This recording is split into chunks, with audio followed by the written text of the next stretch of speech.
Bienvenidos de nuevo al programa. La gran noticia de hoy es la enorme revelación de que Irán frustró un intento de asesinato contra sus principales diplomáticos, el jefe negociador Mohammad Ghalibaf y el ministro de Exteriores Abbas Araghchi, durante las conversaciones con Estados Unidos para poner fin a la guerra.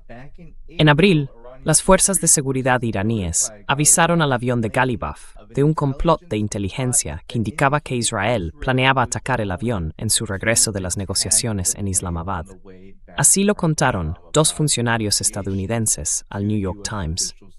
Según esas fuentes, los cazas israelíes habían llegado a entrar en el espacio aéreo iraní desde Irak. El avión tuvo que realizar un aterrizaje de emergencia en el noreste de Irán, y tanto Ghalibaf como el resto del equipo negociador regresaron a Teherán por tierra.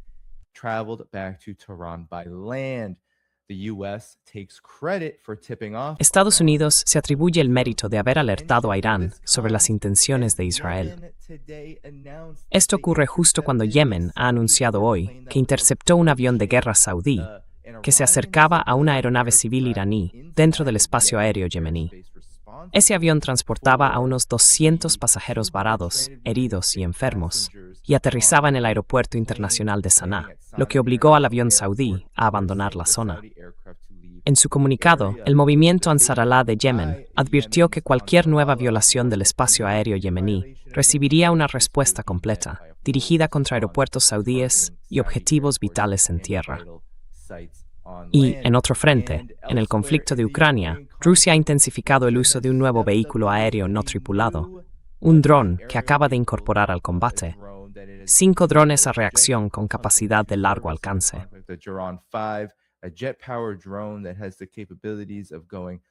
Más de 500 kilómetros por hora, con una carga de más de 90 kilos, imitando un misil balístico y frustrando por completo a los interceptores de drones de Ucrania. Eso está llevando a Ucrania y, por supuesto, a la OTAN a agotar sus misiles interceptores contra estos drones. Está teniendo un gran impacto en el conflicto mientras hablamos. Amigos, dadle al botón de me gusta. Vamos a profundizar más en estas historias a medida que avance el programa. Eso ayuda a que este espacio tenga más visibilidad en el algoritmo de YouTube. Puede que también tengamos un invitado especial, si Alexander consigue unirse o no. Pero aquí va la primera historia completa. Esto viene del New York Times, y el Times of Israel cita al New York Times. Durante las conversaciones para poner fin a la guerra, Estados Unidos advirtió a Irán de que Israel podría intentar asesinar a sus principales negociadores.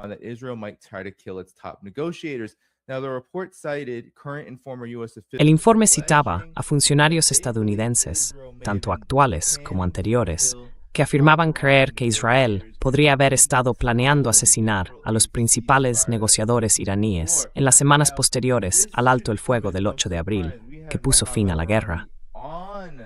Ahora bien, esto no debería sorprendernos. Teníamos a Mohamed Marandi en esos aviones. Recordad que fue a las negociaciones de Islamabad como representante de los medios y advirtió que quizá no podría regresar de esas conversaciones, porque existían planes para derribar esos aviones. Así que, ante estas preocupaciones, los funcionarios estadounidenses pidieron a sus homólogos de la región que advirtieran a Teherán de que Israel podría intentar atacar a Mohammad Ghalibaf y a Abbas Araghchi.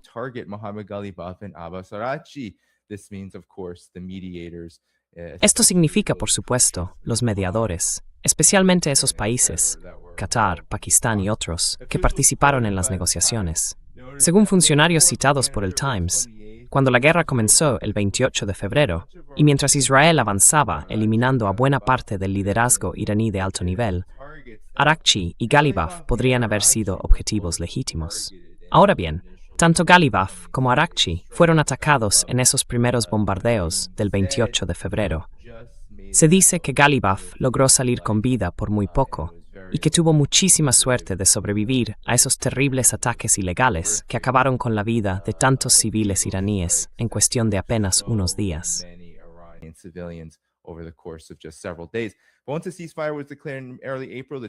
Una vez que se declaró el alto el fuego a principios de abril, se eligió a estos dos hombres para representar la posición de Irán en las negociaciones.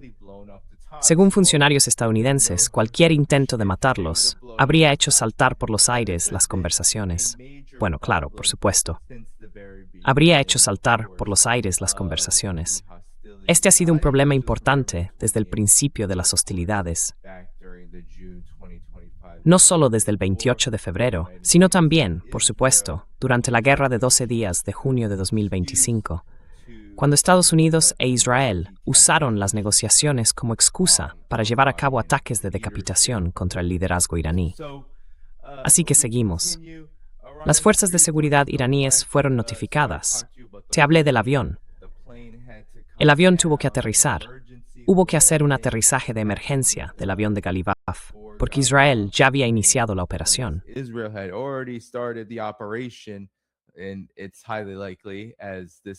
Y es muy probable, como indica este informe, que Estados Unidos lo supiera. Y quién sabe, puede que incluso haya participado en ello. En marzo, mientras los combates seguían activos, un funcionario pakistaní dijo a Reuters que Israel había retirado a Arakchi y a Galibaf de su lista de objetivos después de que Pakistán pidiera a Washington que no los atacara. En ese momento, el funcionario explicó que Islamabad había advertido a Estados Unidos de que, si uno o los dos eran asesinados, no quedaría nadie con quien hablar para negociar un alto el fuego. Por eso, Estados Unidos pidió a los israelíes que se echaran atrás. Ahora bien, en cuanto a la veracidad de la historia, diré que lo que sí es cierto es que los israelíes, probablemente con apoyo estadounidense, intentaron otro ataque de decapitación.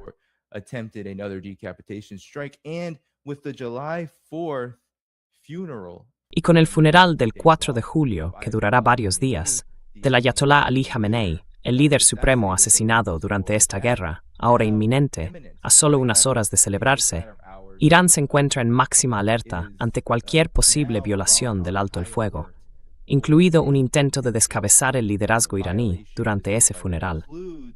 Hay preocupación por esto. De hecho, hay tanta preocupación que fuentes cercanas al principal negociador iraní, de nuevo, Mohammad Galibaf, han informado de que según una de esas fuentes, y esto suena incluso como si pudiera ser una fuente israelí, no lo sabemos porque lo hemos escuchado muchas veces desde Israel, Irán está considerando seriamente un ataque preventivo contra Israel.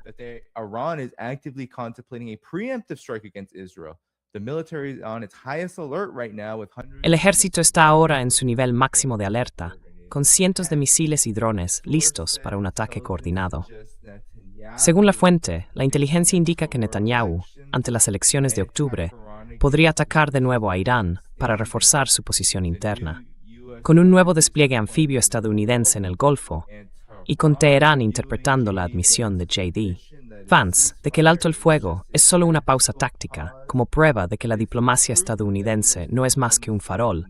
Irán percibe toda esta postura como una amenaza existencial. Irán ha dejado de esperar. Las bases militares en el Golfo ya han sido golpeadas con fuerza antes. Esta vez, el foco se traslada a Israel. 100 misiles y drones en un único ataque abrumador. También se contempla el simultáneo del estrecho de Hormuz y del estrecho de Bab el-Mandeb.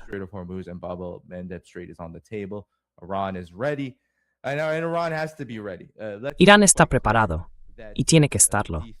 Dejemos algo muy claro. La amenaza de guerra no ha terminado, ni mucho menos. Ahora bien, se podría decir que la amenaza de una victoria de Estados Unidos o de Israel sí ha terminado, pero eso no significa que no vayan a intentar algo muy pronto. Benjamin Netanyahu y los israelíes han sido muy claros, muy directos. A diferencia de Israel, a diferencia de Estados Unidos, de Donald Trump, que manipula los mercados y dice una cosa un día, Irán está haciendo todo lo que queremos que haga ahora mismo, que es lo que ha dicho hoy, y otra muy distinta al siguiente. Vamos a golpearles con fuerza. ¿Qué dijo hace unas semanas?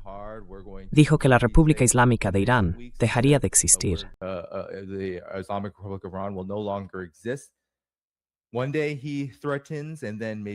Un día lanza amenazas y luego quizá lleva a cabo ataques limitados. Y al siguiente dice, Irán está haciendo todo lo que queremos. Somos amigos de Irán. Todo va bien. Israel es una historia completamente distinta. Israel está tocando una sola melodía y es la del regreso a la guerra. Y esta historia sobre Mohammad Galibaf y Abbas Arakchi siendo atacados llega quizá en el momento más delicado para Estados Unidos. Recordemos que en ese momento, Estados Unidos necesitaba desesperadamente salir de la guerra. Fue hace unos meses cuando los precios del petróleo estaban por las nubes, la inflación también, y Estados Unidos acababa de sufrir un golpe tremendo en sus bases militares.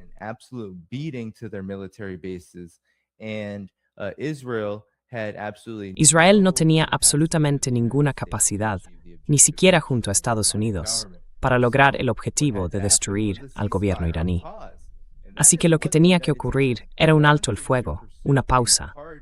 Y eso es, en parte, lo que Estados Unidos ha querido impulsar, pero se ha encontrado con el complicado problema de lo que significa hacer otra pausa ahora, cuando está claramente del lado de la derrota. Recuerda que, durante la guerra de 12 días, Estados Unidos fingió que no era parte del conflicto, hasta la llamada Operación Martillo de Medianoche, en la que lanzaron unas supuestas bombas rompebúnker desde bombarderos B-2 y supuestamente destruyeron el programa de enriquecimiento nuclear de Irán. Por supuesto, todo eso fue un mito, e Irán ha seguido enriqueciendo uranio desde entonces.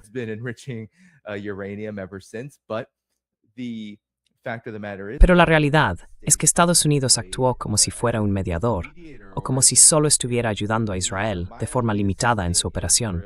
Y por supuesto, Israel fue quien soportó la mayor parte del golpe. Esta guerra fue muy diferente.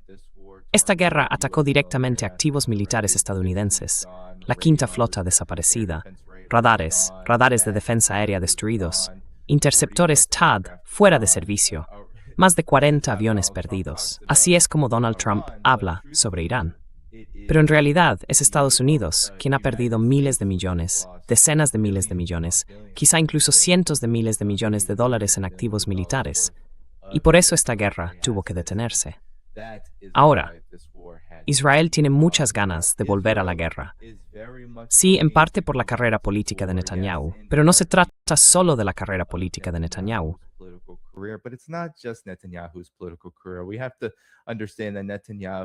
Tenemos que entender que Netanyahu es, simplemente, una manifestación de lo que realmente es Israel.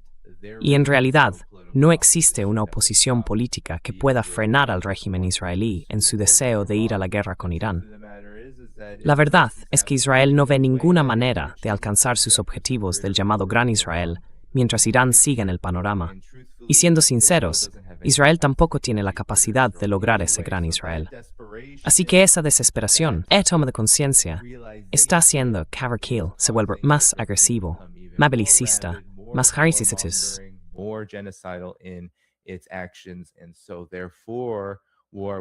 Por tanto, la guerra con Irán tiene que estar sobre la mesa, incluso si Israel no tiene la capacidad de enfrentarse a Irán por sí solo, lo que hace que el apoyo de Estados Unidos sea absolutamente crucial. ¿Y qué mejor manera de conseguir ese apoyo que llevando a cabo un ataque de decapitación contra el liderazgo iraní y obligando a Irán a golpear con fuerza a Israel, arrastrando así a Estados Unidos, por muy reacio que sea, a otro conflicto militar con Irán que podría durar semanas o incluso meses en este momento?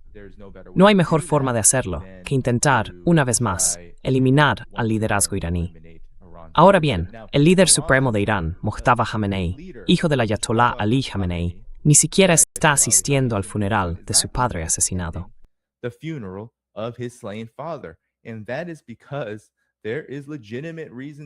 Y eso es porque hay razones legítimas para creer que habrá más complots de asesinato a partir de ahora. En los últimos meses, Irán ha hecho un trabajo increíble reforzando su inteligencia. Lo vimos después de los intentos de los alborotadores respaldados por Estados Unidos e Israel, que arrasaron con la vida de miles de personas, alteraron la economía iraní y trataron, en realidad, de provocar una operación de cambio de régimen que al final fracasó. Y ese fracaso llevó última instancia a que Estados Unidos e Israel lanzaran el ataque absolutamente fatal y mal calculado del 28 de febrero. Todo porque no fueron capaces de cumplir su objetivo. On February 28th. It's because they couldn't get the job done the ways in which Israel and the United States generally like to get the job Las formas en que Israel y Estados Unidos suelen actuar con países que saben que no pueden enfrentar militarmente son a través de intermediarios y de operaciones encubiertas. Cuando eso se acabó, llegaron los ataques, y por eso tienes a Mojtaba Hamenei, el nuevo líder supremo, que ni siquiera asistió al funeral de su padre. Y por cierto, hay mucha gente asistiendo a ese funeral. Tenemos periodistas independientes allí. A mí me invitaron, al final no pude ir. Pero, aún así, van a estar representados más de 100 estados. Van a ser ceremonias que durarán varios días.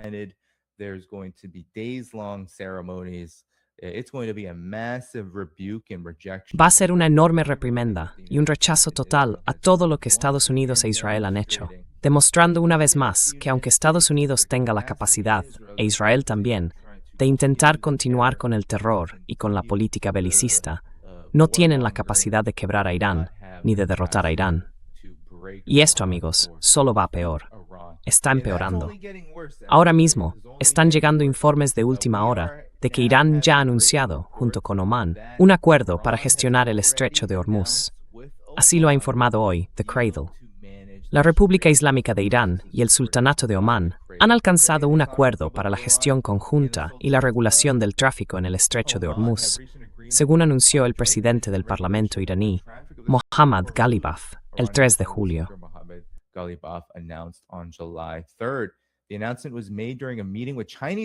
El anuncio se hizo durante una reunión con funcionarios chinos que visitaban Irán para asistir al funeral del fallecido líder supremo, Ali Khamenei, muerto en los ataques israelíes y estadounidenses del 28 de febrero, que comenzarán mañana, 4 de julio.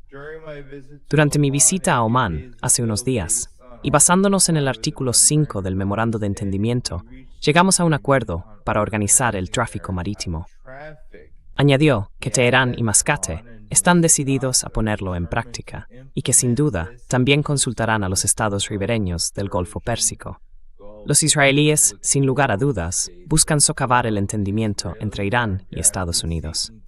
Sin embargo, el poder disuasorio de Irán y de la región impedirá que vuelvan a encender la guerra.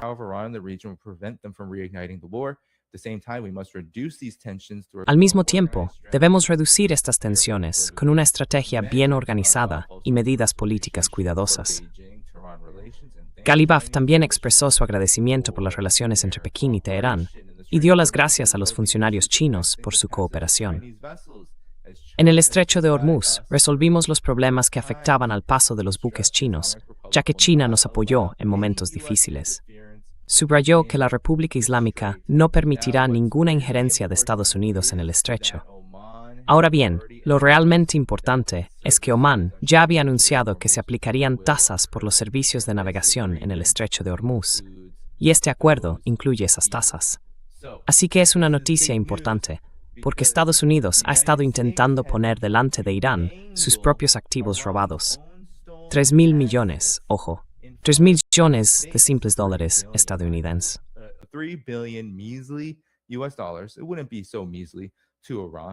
No sería una cantidad tan insignificante para Irán, pero 3.000 millones de dólares estadounidenses son, en realidad, una gota en el océano, comparado con el daño económico que Estados Unidos ha causado solo en esta guerra, que se dice que ronda, creo, más de 100.000 millones de dólares. Aún así, Irán ha consolidado ahora un acuerdo con Omán que les da el control conjunto del estrecho de Hormuz. Obviamente, van a gestionar las zonas del estrecho que bordean sus respectivos territorios y van a cobrar una tarifa conjunta por esos servicios. Esto va en contra de la administración Trump, que ha dicho algo así como: oye, Irán, te pagaremos 3.000 millones de dólares de tus propios activos robados para que elimines esa tarifa. Una tarifa que están utilizando en las negociaciones sobre el memorando de entendimiento, que, como ya hemos comentado en este programa, no es negociable.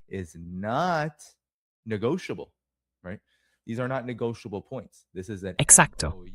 Estos puntos no son negociables. Esto es un memorando de entendimiento, un documento que establece las bases para cualquier tipo de conversación. O cumples con estos puntos o no hablamos. Y esa ha sido la posición constante de Irán. Los Estados Unidos, por supuesto, no han mantenido una posición coherente en este asunto.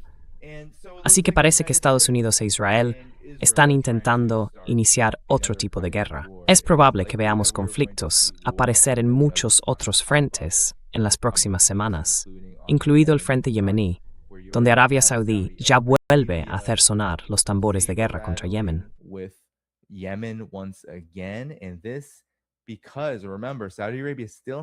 Y esto es porque, recordemos, Arabia Saudí sigue manteniendo un bloqueo criminal, un bloqueo genocida, respaldado por Estados Unidos sobre Yemen, debido a la valiente resistencia de Ansar Allah. Y este ataque, que fue deliberado, en concreto el incidente ocurrido esta misma mañana, tuvo como objetivo un avión civil iraní que estaba rompiendo el bloqueo para ayudar a pasajeros enfermos, en lo que parecía ser un avión civil de carácter médico. Ah, mirad quién está aquí. Hoy tenemos a nuestro invitado especial. Alexander no ha podido acompañarnos, pero tenemos a Larry Johnson. Larry, ¿qué tal?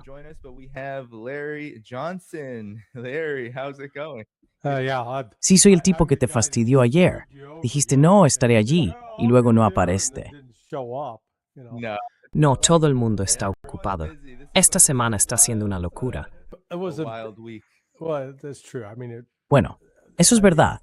Quiero decir, yo mismo organizo mi agenda. No es que tenga un equipo de gente trabajando conmigo. Sí, a mí me pasa igual. Y tú siempre eres muy bueno mandando recordatorios. Y de verdad, miré mi horario y mi cerebro registró las 2 en punto.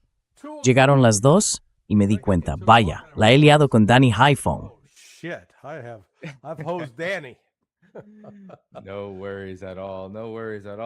No hay ningún problema, de verdad. Bueno, ya hemos empezado, pero antes, me gustaría tu comentario sobre la historia con la que abrí. El New York Times informó que funcionarios estadounidenses creían, y ahora lo han confirmado, que el equipo negociador de Irán fue objetivo de los israelíes durante las conversaciones de Islamabad, y que este ha sido un asunto de larga data, con Estados Unidos supuestamente diciendo que los israelíes no deberían participar y que deberían sacar a Ghalibaf y a Abbas Araghchi de su lista de objetivos. ¿Qué opinas de todo esto?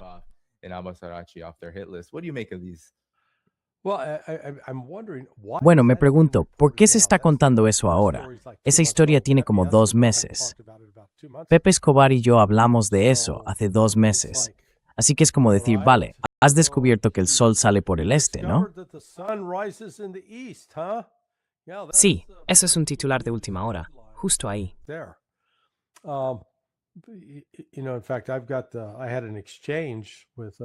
Sabes, de hecho tuve un intercambio con el profesor Morandi en aquel entonces. Le estuve asesorando al final. Le dije, oye, espero que estéis tomando precauciones para volver a casa, porque no me sorprendería que los israelíes intentaran eliminaros. Y de hecho, lo hicieron. Cambiaron su ruta de regreso. Acabaron aterrizando en un sitio, luego tomaron un tren. Así que ya ves, este es el método de operación israelí, su forma de actuar. Y ahora mismo lo que se comenta es que, bueno, el Mossad va a matar al Ayatollah, al nuevo Ayatollah. Y claro, todo el mundo habla de eso. Anoche hice un par de podcasts con tu amigo Suleiman Ahmed. Ya sabes, está obsesionado con el tema.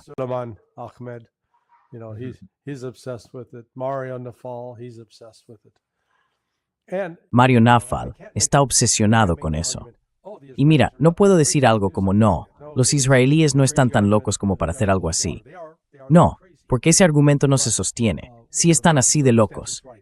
Pero bueno, las circunstancias ahora mismo, con este servicio conmemorativo de 7 días, funeral, ceremonia o como quieras llamarlo, tienes a 100 países allí. Está Medvedev. Los chinos han enviado una delegación de alto nivel, el jefe del Partido Comunista. Está India, está Armenia, incluso Pashinyan de Armenia está allí. No estoy seguro de si Aliyev de Azerbaiyán ha ido, pero al menos los azeríes han mandado una delegación, en parte simplemente porque el Ayatollah era azerí.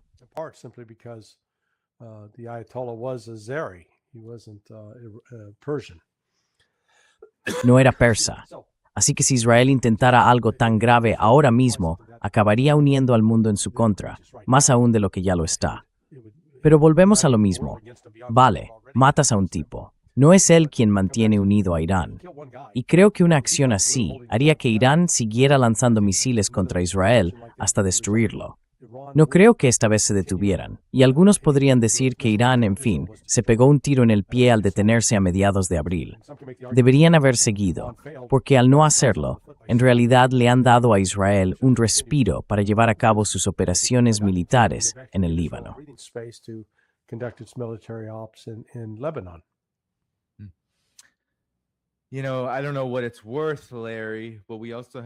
Sabes, Larry, no sé hasta qué punto tiene valor, pero también tenemos informes.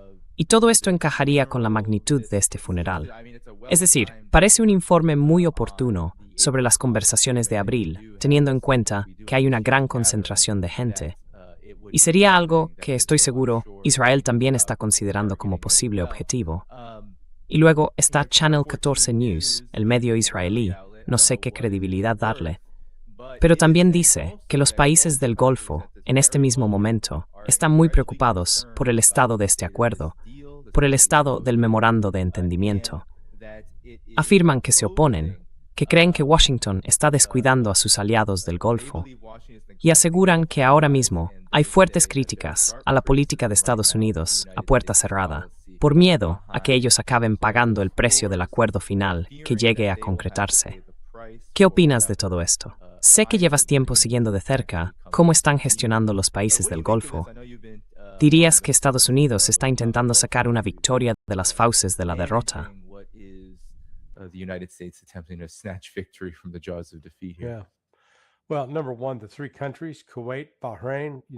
Bueno, en primer lugar, los tres países, Kuwait, Bahrein y los Emiratos Árabes Unidos. ¿A alguien le sorprende eso? El jefe de los Emiratos, o los distintos emires que gobiernan allí, han sido aliados incondicionales de Israel durante décadas. Ya sabes, están muy estrechamente integrados con las unidades de seguridad e inteligencia israelíes. Así que expresen este tipo de preocupación no sorprende en absoluto. Pero lo que realmente tienen que afrontar es el cierre del estrecho de Hormuz y luego el posterior bombardeo de su puerto de Fujairah, que está en el Golfo de Omán. Y eso les ha afectado mucho económicamente.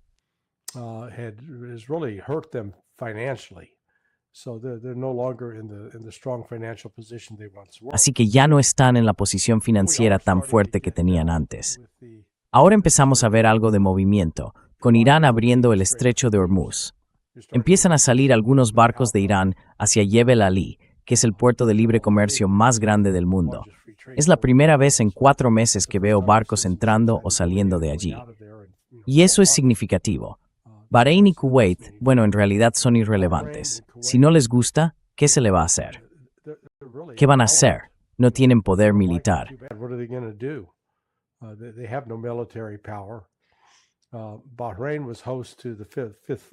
Bahrein era la sede del cuartel general de la Quinta Flota de Estados Unidos. Se están marchando, no van a volver. Ese lugar ha quedado completamente destruido. Así que la capacidad de presión de Bahrein sobre Estados Unidos, ya sabes, cuando los dirigentes decían, oye, si no haces esto, esto o aquello, no te dejaremos usar estas instalaciones, pues eso ya no existe. De hecho, antes de esta guerra, Bahrein sí tenía una enorme influencia sobre Estados Unidos, porque uno de los, digamos, centros de comunicación, un sitio que se comunica con satélites, estaba vinculado a algún tipo de capacidad militar de defensa espacial. Eso es todo lo que sé sobre ello. Y ese lugar fue destruido. Y una vez destruido, de repente ya no podían usarlo como herramienta de presión, como sí podían hacerlo antes. Ahora ya no tienen ese poder de negociación.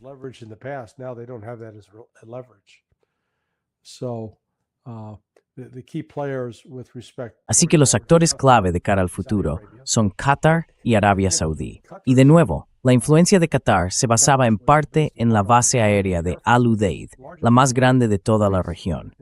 Cuando Irán destruyó los radares allí y también atacó lo que se conocía como el Centro de Operaciones Aéreas Combinadas, el CAOC, básicamente Estados Unidos retiró sus fuerzas. El CAOC, que antes estaba en Qatar, en Al Udeid, ahora está en Carolina del Sur, creo. He oído que en la base aérea de Shaw. Así que de hecho, y una retirada de las fuerzas estadounidenses de la región. Pueden decir, si no hacéis esto o aquello, retiraremos nuestras tropas. Pero vuestras tropas ya están retiradas. No estáis en Bahrein, no estáis en Qatar. Así que la capacidad de presión de Estados Unidos en ese aspecto ha caído de forma drástica.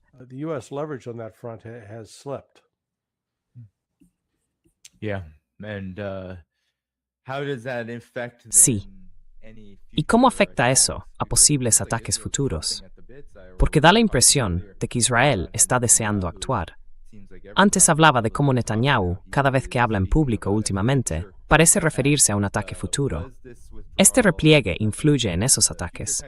Significa que, si Estados Unidos se viera arrastrado, o diera la impresión de que lo están arrastrando de nuevo a la guerra, aunque quisiera volver a ella, este repliegue cambiaría algo.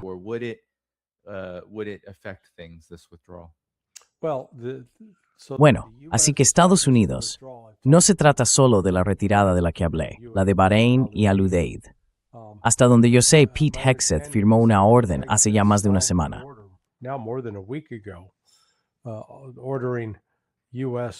Las fuerzas estadounidenses que estaban desplegadas allí para la guerra, las que estaban en posición antes del 28 de febrero, están siendo retiradas.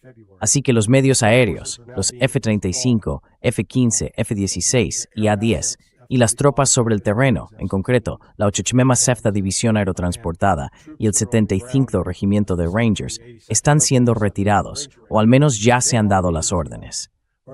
Y bueno, se calcula que llevará unas 3, quizá 4 semanas completar todo ese proceso. Después habría otra fase de retiradas.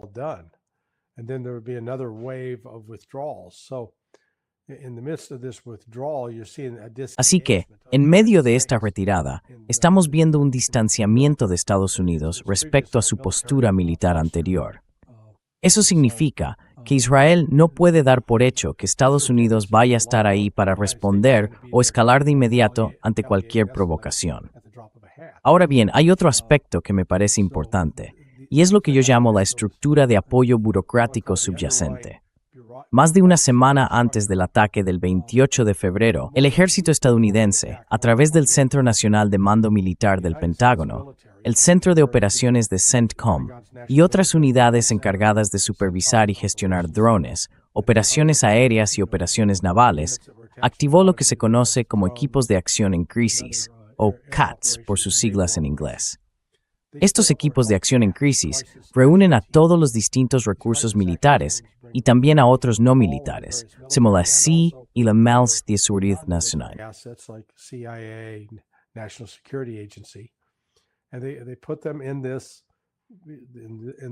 Y los metieron en este, ya sabes, centro de operaciones, y estaban trabajando las 24 horas del día, los 7 días de la semana. 12 horas de turno, 12 horas de descanso, todos los días. Así que cuando tienes una operación de ese tipo en marcha, se encargan de la planificación, de pedir recursos y todo eso. Pero ahora eso ya no está pasando. Ahora lo que ocurre es que trabajan solo 5 días a la semana, en turnos de 8 horas, de 9 a 5 o de 5 a 9, 5 días a la semana. Así que, digamos, el aparato de guerra que se montó para atacar el 28 de febrero ahora está inactivo. Por eso digo que por mucho que digan que hay un despliegue, yo mantengo lo que he dicho. Los aviones que están volando no están acumulando nada, están retirando cosas. Pero ayer tuvimos otro comentario bastante curioso. Puede que lo hayas oído. Dijeron algo como, tened cuidado ahora.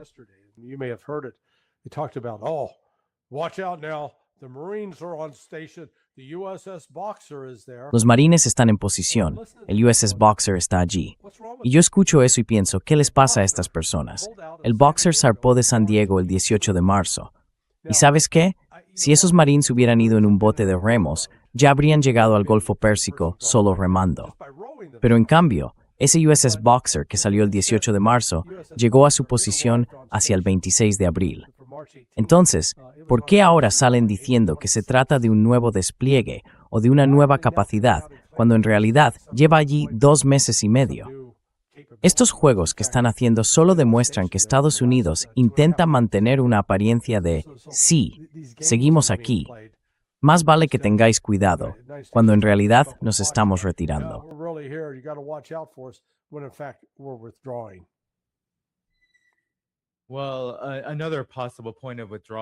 Bueno, otro posible punto de retirada, Larry, es el anuncio de este acuerdo con Omán para gestionar el estrecho de Hormuz. Como sabes, Estados Unidos ha puesto delante de Irán sus propios activos robados, unos $3,000 millones de un total de, ¿qué? 100,000 millones en activos robados, para decirle a Irán que tiene que eliminar esa estructura de tarifas. Pero ahora parece, a día de hoy, que hay un acuerdo entre Irán y Omán para gestionar el estrecho de Hormuz y que incluye esas tarifas. Cuéntanos qué significa esto y si Estados Unidos va a dar marcha atrás en su exigencia de que no se cobren tarifas por el paso de los barcos por el estrecho.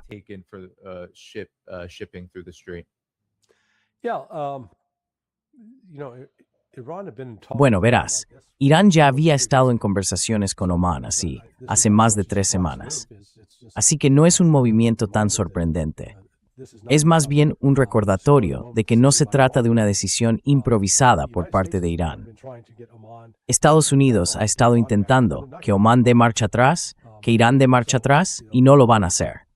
Así que si miras el memorando de entendimiento que Estados Unidos firmó con Irán, el párrafo 5 establece que solo mira, te lo leo. Al firmarse este memorando, la República Islámica de Irán hará los arreglos necesarios, poniendo su máximo esfuerzo para garantizar el paso seguro de buques comerciales sin ningún cargo durante 60 días únicamente.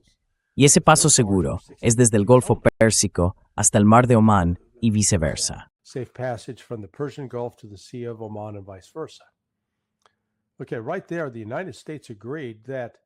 Vale, justo ahí, Estados Unidos aceptó que solo la República Islámica de Irán será la que haga los arreglos para que esos buques comerciales entren y salgan del Golfo Pérsico. No dijeron, la República de Irán en consulta con Omán, Arabia Saudí, Qatar, Turquía o quien sea. No decía eso. Tampoco decía la República Islámica de Irán en coordinación con Estados Unidos, lo hará.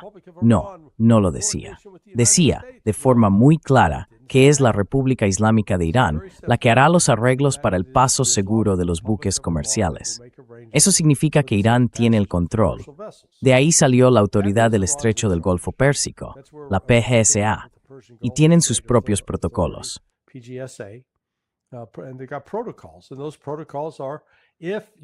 Y esos protocolos son los siguientes. Si eres un barco o el propietario de un barco y quieres entrar o salir del Golfo Pérsico, tienes que presentar tu solicitud al cuerpo de la Guardia Revolucionaria iraní.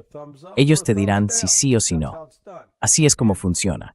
Y fíjate también en que en ese memorando de entendimiento no se dice en ningún momento, oye, Irán, si intentas detener un barco que pasa, nosotros, Estados Unidos, tenemos derecho a responder y atacarte. No lo dice. Por eso, Irán fue a por el barco Ever Lovely hace justo una semana. Estaba completamente dentro de sus derechos, porque en la práctica, Estados Unidos reconoció que Irán tiene el control del paso seguro de los buques comerciales por el estrecho.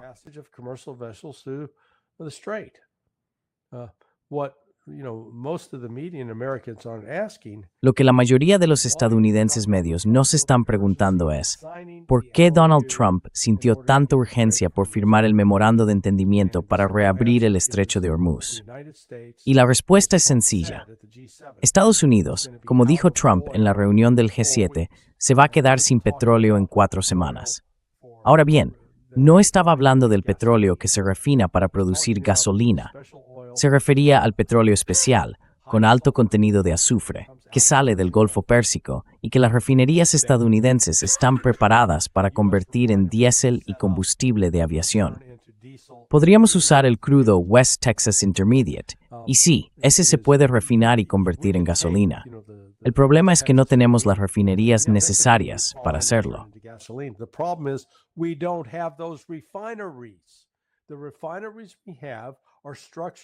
Las refinerías que tenemos están estructuradas o construidas o diseñadas para procesar lo que se llama crudo agrio, en lugar de crudo dulce.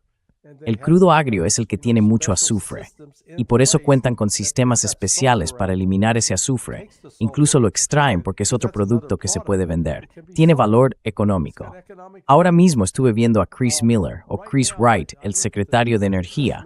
Habló, creo que fue el 18 de marzo, y dijo claramente, de acuerdo, estamos liberando 1 millón de tons de barriles de petróleo a la reserva antes de Tectline.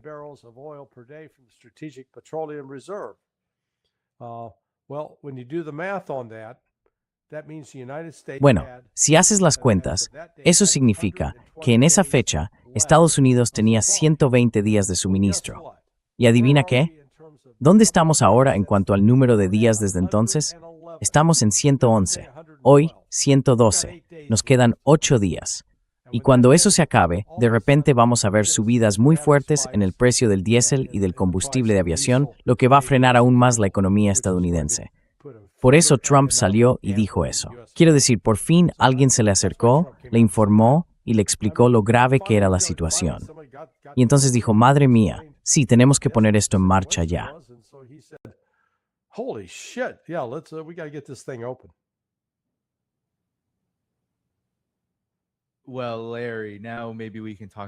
Bueno, Larry, quizá ahora podamos hablar del conflicto en Ucrania, porque desde la última vez que estuviste aquí, hubo un ataque ruso enorme, del que todavía se sigue hablando hoy. Y en concreto, quería preguntarte por algo que salió en Euronews. Dice que el portavoz de la Fuerza Aérea Ucraniana ha dicho que Rusia ha intensificado. No, espera. Sí, me equivoqué. No pone Irán y Omán, siempre me pasa. En fin, aquí está. Always happens. Anyway, so here it is. Russia steps up use of jet-powered drones beyond. Aquí lo tenemos. Rusia está intensificando el uso de drones a reacción, que quedan fuera del alcance de los interceptores ucranianos. Hablan del Heran 5, que según creo es el más reciente de la serie Heran, y está causando estragos, sobre todo en esos ataques masivos, como el que vimos hace apenas una noche y media. ¿Podrías comentar la importancia de esto? Rusia parece estar experimentando con armamento más nuevo en estos últimos ataques sobre Kiev. Y algunos incluso dicen que ahora Rusia podría seguir librando una guerra de desgaste, pero una que ejerce cada vez más presión sobre Kiev directamente, con ataques cada vez mayores contra la capital. ¿Cuál es tu opinión al respecto? Bueno, sí. De hecho, estas huelgas del otro día, sé que se suponía que ahora teníais que tener a Alexander Mercouris en lugar de a mí. Sí. Se suponía que iba a venir, pero al final no vino, por desgracia. Vale, bueno, voy a repetir algunas de las cosas que él decía el otro día en su propio programa. Los ucranianos fueron atacados. Hay una zona de Kiev que es, digamos, como el Kremlin, ¿sabes? Una zona amurallada, cerrada, que está más o menos fuera de los límites. Rusia, en los últimos 4 años, nunca había atacado esa zona. Pero esta vez sí lo hizo, y de forma importante. Destruyeron grandes fábricas, instalaciones de producción relacionadas con la fabricación de drones, con sistemas de guiado y con municiones. Golpearon 2 hoteles, donde según se dice se alojaban funcionarios occidentales, funcionarios de la OTAN, que supuestamente murieron. Y también atacaron el búnker subterráneo donde normalmente se escondería Volodymyr Zelensky. Pero él se marchó a Irlanda cuando todo esto estaba ocurriendo. Así que Alexander Mercouris decía que esto podría estar preparando el terreno para una invasión rusa y la reconquista de Kiev, algo que formaría parte de los planes militares de Rusia.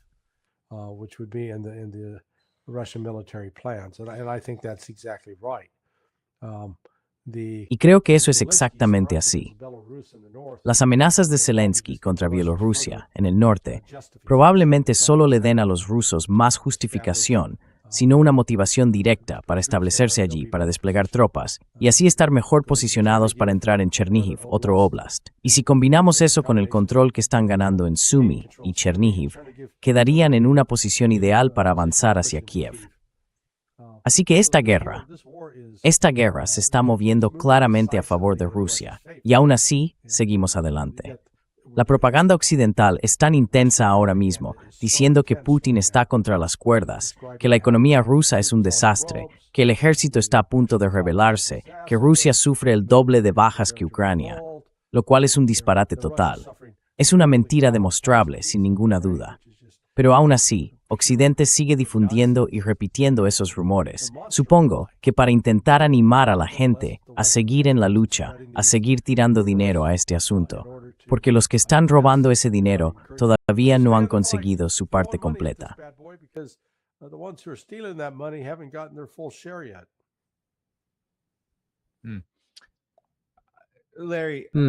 Larry, algunos han dicho que Rusia ha usado, sobre todo en lo que se refiere a su capacidad militar técnica y tecnológica, solo un 1%. Y me pregunto qué opinas tú de eso. Ya sabes, si fue con el Uroshnik en su momento, o ahora con los drones Geran 5. ¿Qué piensas? Da la impresión de que en Occidente siempre hay cierta sensación de pánico respecto a las capacidades militares de Rusia. Quizá puedas hablar un poco de los Geran 5 y también de lo que he visto circular, sobre todo en redes sociales, donde quienes cubren el conflicto dicen que sí, probablemente esto sea solo alrededor de un 1% de lo que Rusia podría hacer realmente si decidiera intensificar el uso de todo lo que ha estado desarrollando durante todo este tiempo.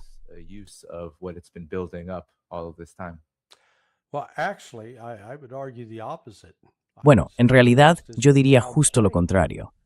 Diría que Occidente ha estado restando importancia a las capacidades de Rusia o descartándolas como si no fueran reales, como si no fueran auténticas, lo cual me parece tremendamente peligroso.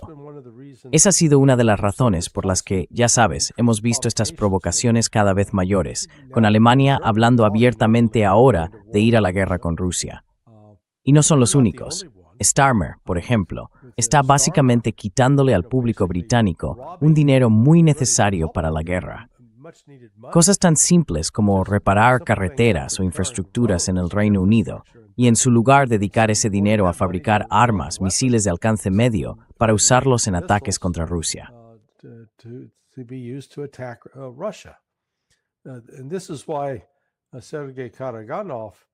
Y por eso, Sergei Karaganov, que es un destacado académico en Rusia, el decano de la New School, que podríamos describir como una especie de nueva versión de Harvard en Moscú, lleva tiempo hablando de algo muy concreto, que Europa ha perdido el miedo a Rusia, y que esa pérdida de miedo está llevándoles a actuar de forma cada vez más temeraria.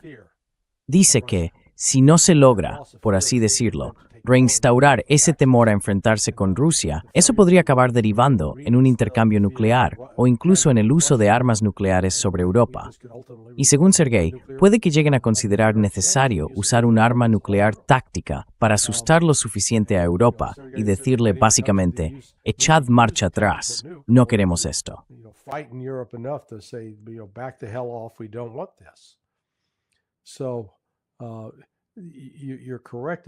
Sí, tienes razón al señalar que Rusia sigue desarrollando y logrando grandes avances en sus tecnologías, tanto con drones como con misiles. De hecho, Rusia ya opera con misiles hipersónicos, al menos 4 o 5 tipos distintos de misiles hipersónicos. Occidente ni siquiera tiene uno solo probado que funcione en combate. Así que Rusia continúa desarrollando nuevas tecnologías, nuevas capacidades y las está aplicando de forma sistemática contra Ucrania. Y ahora mismo, si miras atrás, al año 2022, los rusos llevaron a cabo una gran operación contra Mariupol. Capturaron Mariupol. También se retiraron y cedieron territorio en Kharkiv y en Sumy.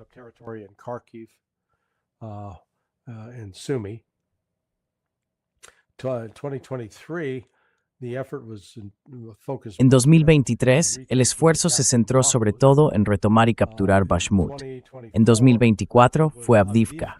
La cuestión es que no había varias operaciones de combate ni presiones simultáneas. Quiero decir, luchaban a lo largo de toda la línea, pero sin mucha intensidad. Normalmente se concentraba en una sola zona. Y lo mismo en 2024, solo Avdiivka. En 2025, Pokrovsk. Y eso se prolongó hasta comienzos de 2026. Ahora, en 2026, estamos viendo un nivel de actividad completamente distinto. Rusia está operando en Sumy, en Kharkov, en Donetsk, en Zaporizhia, en Dnipropetrovsk y en Kherson. Y hay operaciones importantes en cada una de esas zonas. La principal ahora mismo es Donetsk, y está cayendo bajo el control total de Rusia mucho más rápido de lo que muchos expertos habían previsto. Than many experts had anticipated.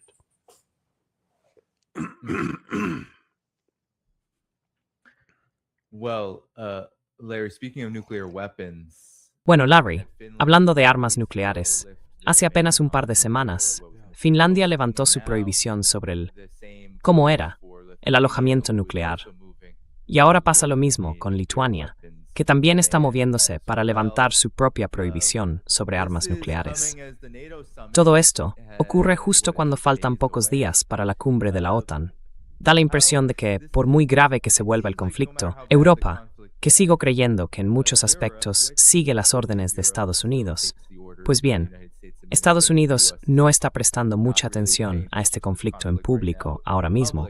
Pero ¿qué tan significativo es que, por muy mal que vaya este conflicto para quienes lo respaldan, parezca que la propia OTAN está redoblando su apuesta por la provocación nuclear, sin hablar ya del conflicto en Ucrania, que ha sentado las bases para todo esto?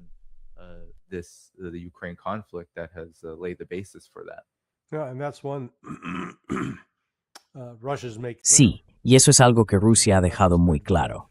No solo Medvedev, también María Zaharova hizo un comentario el otro día. Estos países, cuando dan esos pasos, se convierten en objetivos y en amenazas que Rusia afrontará, y lo hará con fuerza. No van a quedarse de brazos cruzados, esperando a ver si realmente tienen un arma nuclear para entonces decidir actuar. No, en este caso van a ser preventivos, y el mundo, ya sabes, Occidente, gritará y protestará por ello, y Rusia dirá, básicamente, que les da igual. No van a quedarse ahí mirando mientras eso ocurre. Es, por así decirlo, una crisis de los misiles de Cuba al revés, desde el punto de vista de Rusia. Así que, de nuevo, si Finlandia, Lituania o Letonia siguen por ese camino, es un camino que las condenará como países.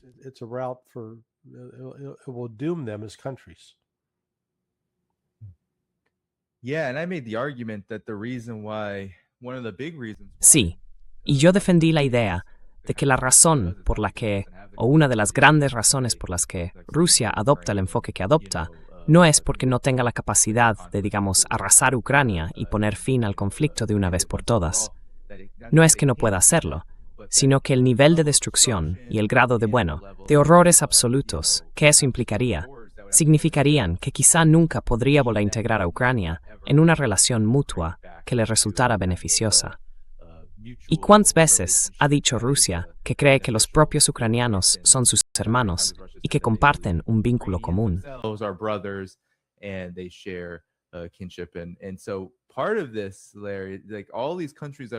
Así que parte de todo esto, Larry, es que todos esos países que hacen frontera con Rusia, especialmente los como Finlandia, no quieren tener el mismo tipo de relación con Rusia.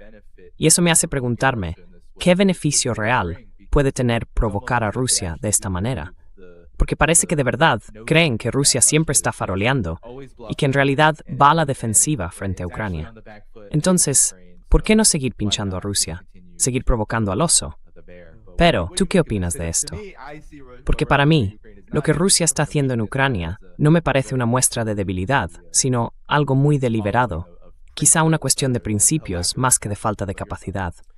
¿Qué piensas tú? Bueno, de nuevo, el meme, la narrativa que se está promoviendo en Occidente y que se repite sin parar en Europa.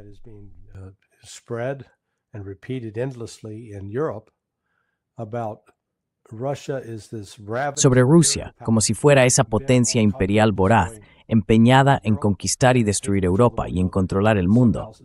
Ya sabes, como si fuera insaciable, peor incluso que la Unión Soviética. En ese punto, hay que dar un paso atrás y decir, esta gente está delirando. Rusia no fue hasta la conferencia de la OTAN de 2008, creo, cuando se decidió impulsar y ampliar la alianza, que Rusia empezó entonces a reconstruir sus fuerzas armadas. Antes no las estaba reforzando, y desde luego no estaba llevando a cabo intervenciones militares en otros países del mundo.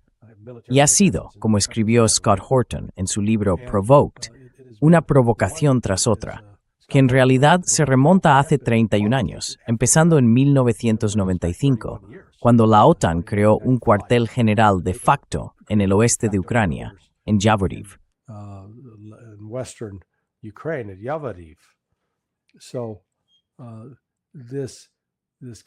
Así que esta constante representación de Rusia como un agresor, cuando su política exterior ha sido justo lo contrario. Mira, no fueron ellos quienes volaron el gasoducto Nord Stream. En realidad, estaban intentando construir y fomentar relaciones económicas con todos esos países. Tuve la suerte de pasar bastante tiempo con el general Abdi Aladinov. El general Aladinov es un musulmán devoto, no bebe y reza 5 veces al día. Es, de verdad, un musulmán auténtico. Y, al mismo tiempo, es un nacionalista ruso muy, muy firme. Y creo que es precisamente ese compromiso con unos valores fundamentales lo que Occidente encuentra tan repugnante.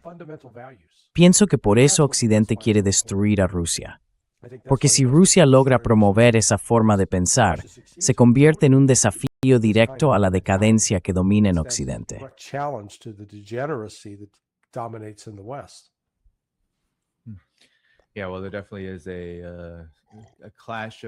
Sí, bueno, desde luego hay un choque de valores, sobre todo en lo que respecta al tipo de orden mundial que Rusia quiere ver frente al que Estados Unidos intenta dominar y seguir dominando. En concreto, Larry, quizá podamos escuchar tus reflexiones finales sobre esto. En el funeral que se está celebrando ahora mismo en Irán por el ayatolá Ali Khamenei, ya hemos visto a Ghalibaf como enviado a China. Se reunió allí con la delegación china y habló de la intención de llevar la cooperación más allá de los lazos comerciales y económicos básicos, hacia una asociación estratégica más amplia. Y como mencionabas antes, también está la reunión de Medvedev con Irán.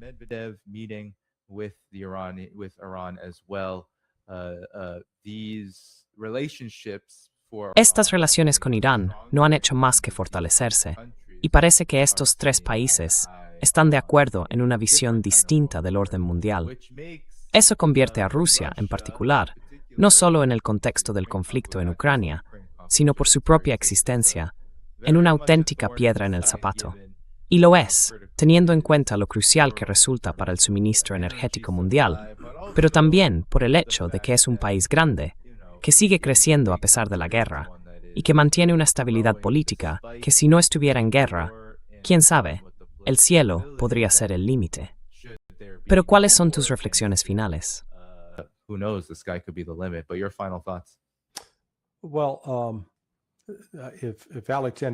Bueno, si Alexander Mercouris estuviera aquí, haría un comentario, y de hecho ha señalado algo muy importante esta semana, o la pasada, sobre que Irán ha dañado bastante su relación con China. En ocasiones anteriores, ya sabes, China ofreció ayuda, y luego los iraníes dieron la vuelta y buscaron acuerdos comerciales con Estados Unidos, dejando fuera a los chinos. Así que parece que, con esta reunión entre Ghalibaf y los funcionarios chinos, Irán quizá haya entrado en razón y se haya dado cuenta de que no tiene futuro con Estados Unidos.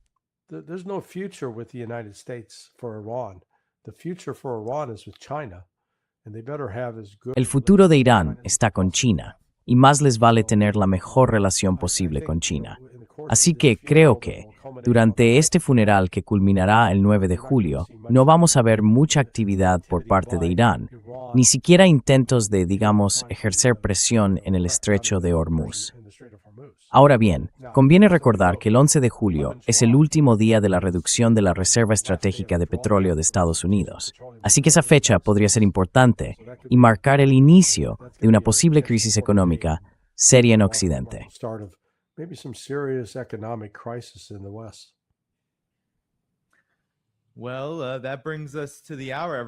Bueno, pues ya hemos llegado a la hora, amigos.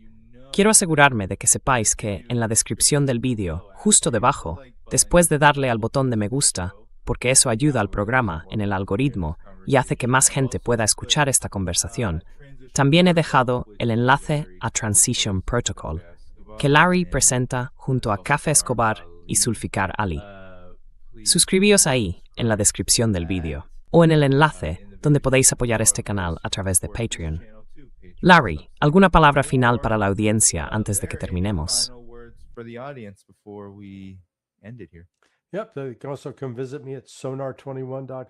Sí, también podéis visitarme en sonar21.com y en Countercurrents, además de en mi propio sitio, donde suelo hacer 1 o 2 monólogos cortos a la semana sobre temas de actualidad. Pero no, como dije antes, de nuevo, os pido disculpas por dejaros colgados ayer. Fue un mal gesto por mi parte. Lo siento.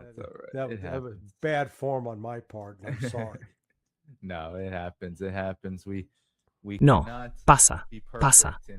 No podemos ser perfectos. Y como se dice, no debemos dejar que lo perfecto sea enemigo de lo bueno.